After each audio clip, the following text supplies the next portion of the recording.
మనకందరికీ తెలుసు 1వ తేదీ మే 1వ తేదీ ఇప్పటికీ మన ప్రభుత్వం అధికారంలోకి వచ్చి 23 నెలలు అయింది. 23 నెలల్లో కూడా 1వ తేదీ కల్లా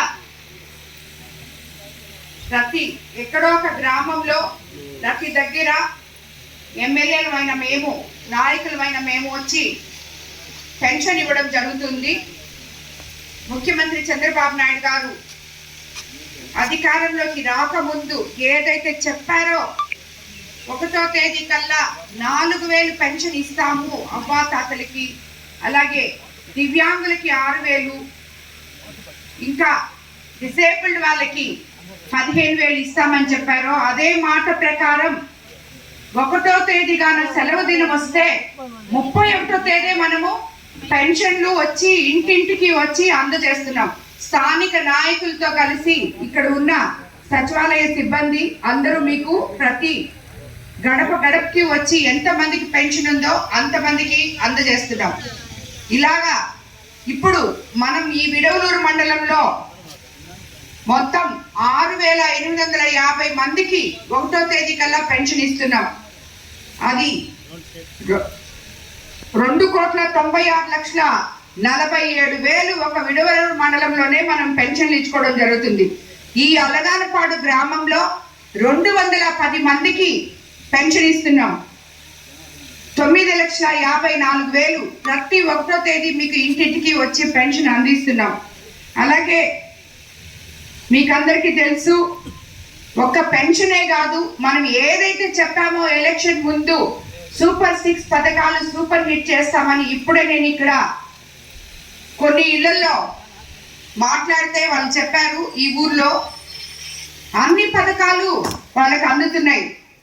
పెన్షన్ అయితేనేమి, అన్నదాత సుఖీభవ, తల్లికి వందనం, 2 పిల్లలుంటే 2, 3 పిల్లలుంటే 3, అలాగే ఉచిత సిలిండరు, అలాగే స్త్రీ శక్తి పథకం మీద మహిళలందరూ ఫ్రీగా బస్లో ప్రయాణం చేయడం, ఇలాంటివి ప్రతి ఒక్క పథకం కూడా ఈ గ్రామంలో కొన్ని ఇళ్లలో అన్ని పథకాలు కూడా ఎవరైతే అర్హులో వాళ్ళందరికీ అందడం జరిగింది.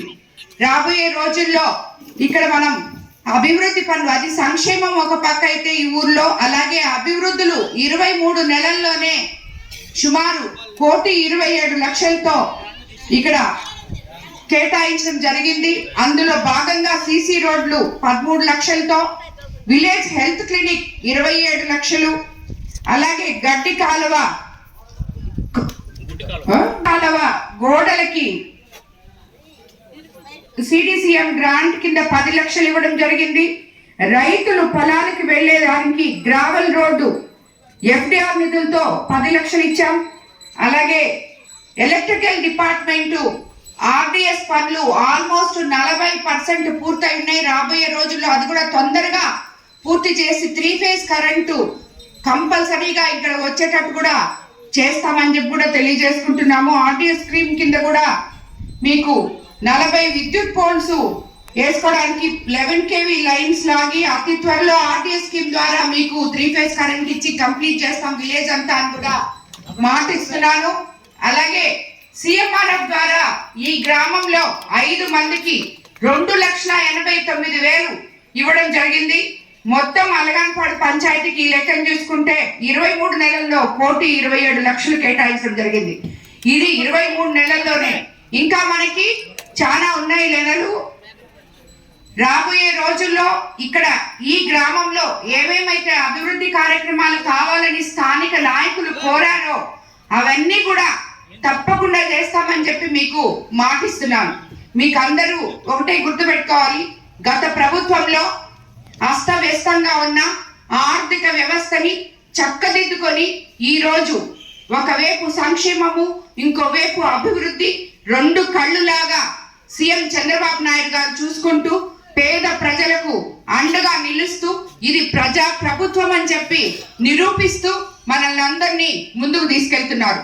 రాబోయే రోజుల్లో ఇంతకన్నా కూడా ప్రతి అభివృద్ధి కార్యక్రమం పల్లెలు పట్టణాలుగా మారడానికి ప్రయత్నం చేస్తామని చెప్పి మీకు అందరికి తెలియజేసుకుంటున్నాను. అలాగే స్థానిక నాయకులు ఇక్కడ ఎవరైతే ఉన్నారో వాళ్ళందరూ ప్రజల సమస్యలు గమనించి ప్రజలకి ఏం కావాలో చూసి అక్కడ అవి జరగకపోతే నేరుగా నా దగ్గరికి రావాలని, నా దగ్గర వచ్చి మీ పనులు చేయించుకోవాలని ప్రతి గ్రామానికి ప్రతి గ్రామ నాయకుడికి అభివృద్ధి అనేది పార్టీలకు అతీతంగా గ్రామాల్లో చేస్తామని చెప్పి నేను మీకు అందరికి తెలియజేసుకుంటాను. కాబట్టి ఎవరైనా కూడా ఏ పనున్నా కూడా వచ్చి చేయించుకోవాలని, గ్రామాన్ని అభివృద్ధి పరచుకోవాలని, గ్రామంలో నేతలందరూ ఐకమత్యంగా పనిచేస్తే ఆ గ్రామం బాగుంటుంది అని చెప్పి కూడా మీకు అందరికీ నేను తెలియజేసుకుంటున్నాను. రాబోయే రోజుల్లో స్కూల్స్ ఓపెన్ చేసే లోపల స్థానికంగా ఉన్న స్కూల్స్ లో ఏదైనా మౌలిక వసతులు ఇబ్బందులు ఉంటే అవన్నీ కూడా కంప్లీట్ చేసి స్కూళ్ళని గ్రామాలకి అప్పచెప్తామని చెప్పి కూడా మీకు అందరికీ నేను తెలియజేసుకుంటున్నాను. ఇది మన సిఎస్ఆర్ ఫండ్స్ లోనైతేనేమి P4 కింద ఏదైతే మన ముఖ్యమంత్రి చంద్రబాబు నాయుడు గారు కలలు కన్నారో P4 కింద అన్ని రకాలుగా అభివృద్ధి చెందాలి, ఉన్నవాడు లేని వాడిని బాగు చేయాలి అని చెప్పి ఏదైతే చెప్పారో ఆ క్రమంలో ఈ రోజు P4 కింద ముందు మనం కోవూరు కాన్స్టిట్యున్సీలో ఉన్న గవర్నమెంట్ స్కూల్స్ అన్నిటినీ కూడా బాగు చేసుకొని ఆ ఊర్లకి అంకితం చేయబోతున్నాం. మనం స్కూల్ ఓపెన్ చేసే లోపలని మీకు అందరికీ తెలియజేసుకుంటూ ఈ కార్యక్రమానికి విచ్చేసిన ప్రతి ఒక్క తెలుగుదేశం నాయకులకి, కూటమి నేతలకి, అలాగే కార్యకర్తలకి, అలగానిపాడు గ్రామ ప్రజలకి అందరికీ కూడా ధన్యవాదాలు తెలుపుకుంటున్నాను.